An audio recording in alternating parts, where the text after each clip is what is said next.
Hola hola para Tilmispedia, kembali lagi di channel YouTube Tilmispedia. Indonesia menjadi salah satu negara dengan jumlah suku yang banyak di dunia. Salah satu suku yang paling terkenal di Indonesia adalah suku Minang. Suku Minang adalah nama lain dari suku Minangkabau yang berasal dari Sumatera Barat. Suku Minang menjadi mayoritas suku yang ada di wilayah Sumatera Barat. Selain suku Minang, di Sumatera Barat terdapat suku Mentawai dan suku Batak Mandailing.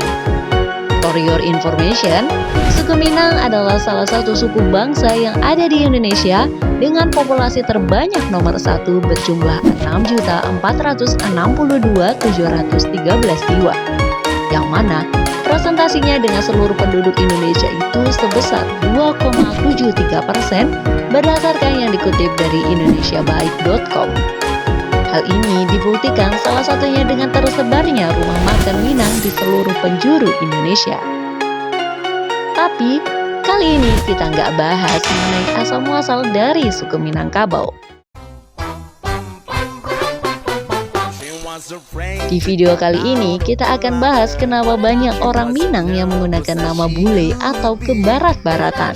Yuk kita bahas. Nama menjadi salah satu ciri-ciri yang dapat membentuk identifikasi orang kepada seseorang dari mana asal-usul orang ini berasal. Misalkan, nama-nama seperti Suryadi, Supeno, Haryono adalah nama-nama yang bisa dipastikan berasal dari suku Jawa. Contoh lainnya, nama-nama seperti yang berakhir Simanjuntak, Panjaitan, Nasution, tentunya mereka adalah nama-nama orang yang memiliki darah Batak.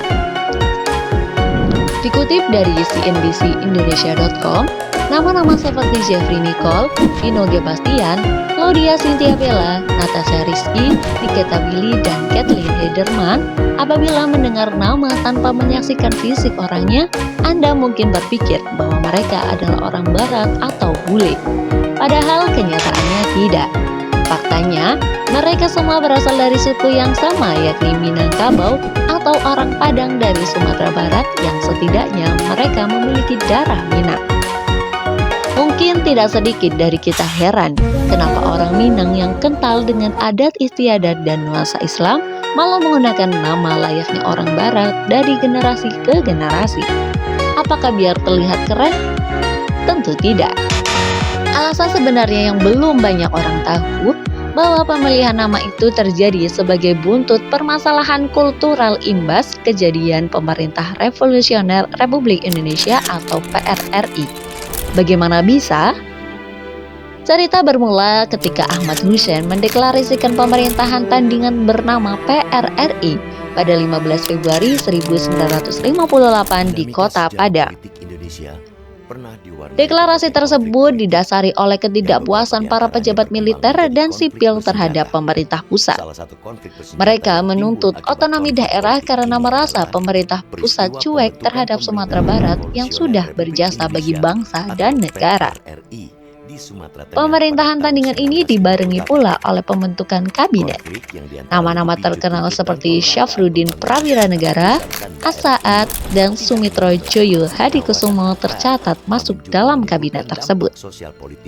Syafruddin didaulat menjadi Perdana Menteri, lalu dua nama terakhir duduk sebagai menteri. Meski terkandung pesan protes, pemerintah pusat menyikapi PRRI secara agresif dan serius. PRRI dianggap sebagai gerakan pemisahan diri dari Indonesia sehingga harus diselesaikan secara keras. Dari sini kita mengetahui bahwa Jakarta secara resmi melakukan serangkaian operasi militer. PRRI dan militannya ditumpas sampai kalah dan operasi militer pun berakhir. Namun, berakhirnya aksi militer bukan berarti masalah selesai begitu saja. Gusti Asnan dalam bukunya yang berjudul Memikir Ulang Regionalisme Sumatera Barat tahun 1950-an menyebut, sejak kejadian itu, Sumatera Barat digambarkan oleh pemerintah pusat sebagai provinsi yang arogan dan pemberontak. Akibatnya, pemerintah pusat menaruh perhatian berlebihan kepada kawasan itu dengan cara Jawanisasi, mengirim banyak militer dan pejabat sipil dari Jawa ke tanah Minang.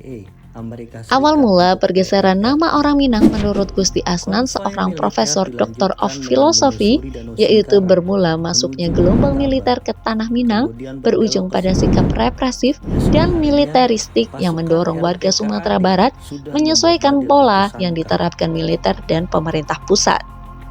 Dampaknya, terjadi perubahan besar yang bertolak belakang dengan Sumatera Barat sebelum PRRI.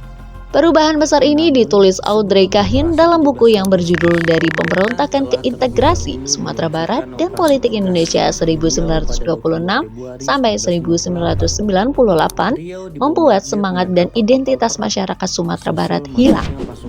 Banyak orang yang meninggalkan daerah dan merasa malu mengakui identitas Minang mereka. Alasannya karena ada beban sejarah berat berupa PRRI yang terus dipikul oleh warga Minang. Atas dasar inilah, mereka berupaya mengganti identitas mereka, termasuk di penamaan, supaya bisa bertahan dan menyesuaikan hidup baru. Dalam wawancara kepada media lokal Lentera Timur, Gusti Asnan menyebut perubahan identitas itu termasuk menjawa-jawakan diri. Jika sebelumnya nama orang Minang kental dengan nuansa adat dan Islam seperti Sri Maharaja, maka setelah tahun 1960 tidak lagi demikian. Mereka mulai mengadopsi nama-nama Jawa, termasuk mengambil nama orang Barat dan daerah lain saat menuliskan identitas baru. Namun, orang Minang tidak benar-benar mengadopsi secara utuh. Mereka juga melakukan kreasi atas nama sehingga terdengar lebih kreatif. Bisa melakukan penyesuaian ketika mengadopsi nama Barat, seperti nama yang tertulis Michelle diubah menjadi Michael sesuai pelafalan orang. Mereka juga pandai membuat nama singkatan, seperti contoh pada nama politisi keturunan Minang, Valdo Maldini. Valdo dalam laman pribadi Facebooknya pernah cerita bahwa namanya merupakan akronim dari final Piala Dunia di Roma malam dini hari.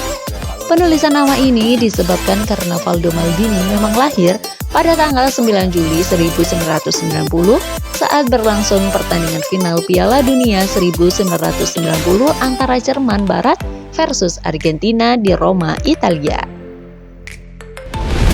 Salah satu orang Minang dengan nama Jawa adalah komika sekaligus podcaster Teguh Prasetyo atau Bang Pras Teguh.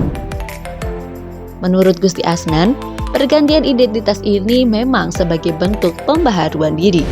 Namun, pembaharuan diri itu tetap tidak berarti memutuskan tali persaudaraan dan kekeluargaan terhadap tanah Minang.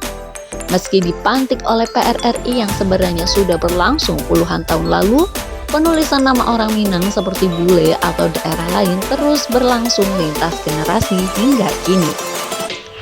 Semoga bermanfaat, kurang dan lebihnya mohon maaf. Dan orang Minang, kuy azen di kolom komen. Jangan lupa like, subscribe, and share. Follow juga media sosial kami di TikTok dan Instagram. Sampai jumpa!